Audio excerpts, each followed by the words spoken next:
Well, my relationship with Jerry Frautschi goes back almost 30 years. In 1996, at a lovely lunch, he described that he and Pleasant had invested in the American Girl company, and it was probably going to be sold soon.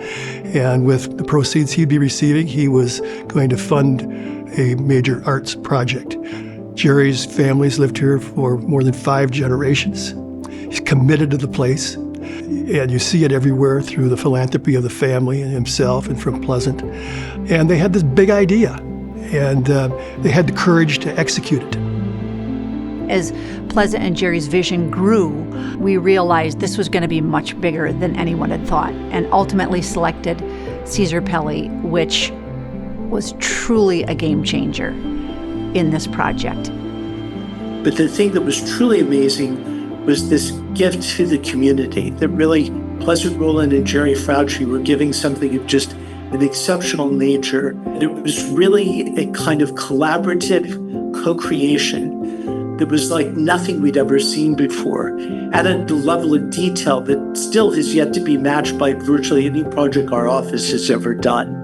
There was an advisory committee of about 50 people covering the arts and civic life that spent the fall of 1998 studying that and making a series of recommendations, which ended up meaning the Madison Civic Center would be expanded, the Madison Art Center would be expanded and soon become the Madison Museum of Contemporary Art through that process, and it would happen here on the 200 block.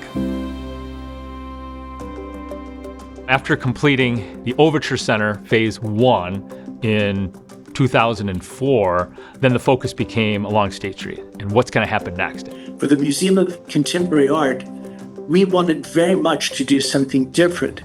Pleasant and Jerry were interested in a building that was very outward in its expression, that connected the interior life of the programming and bring that to the sidewalk.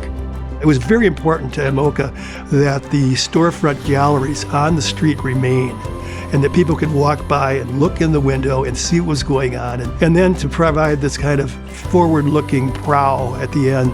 We call it the icon or the prow, just incredibly thick custom steel to create this shape that just sort of disappears into nothing. Pretty incredible engineering feat in holding up the glass and the stair and creating that space. César Pelli would say that a building needs to be a good citizen and to be a part of the community.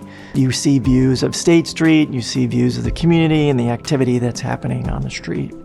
So it's become kind of an iconic element for MMoCA. I can remember early on in a design meeting when they talked about just the size of the glass. There was a certain size they said was the limit, and I remember Pleasant came back to the design team and said, if we can put a man on the moon, we can make glass that size. All of the glass is what we call low iron. It's crystal clear, that it really creates this sense of internal promenade. What's really fascinating is that in a building of about 50,000 square feet, there's almost another 7,000 on the roof, which is this outdoor roof garden.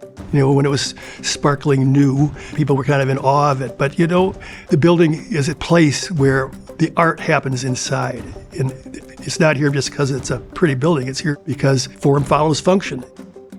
People know what the Overture Center is, and they know what MMoCA is. And I think that speaks to what the vision was for this donation to the community and what it would mean long-standing to the arts community in Madison. The shows, the way the walls are moved, the way everything is displayed, it is constantly changing and creating a new environment where people come in and still have that wow and that awe moment. Friends and family get married here. They come to events here. They experience culture here. And it grows. And if everybody grows together, the community's a better place. We changed Madison forever thanks to the generosity of Pleasant and Jerry.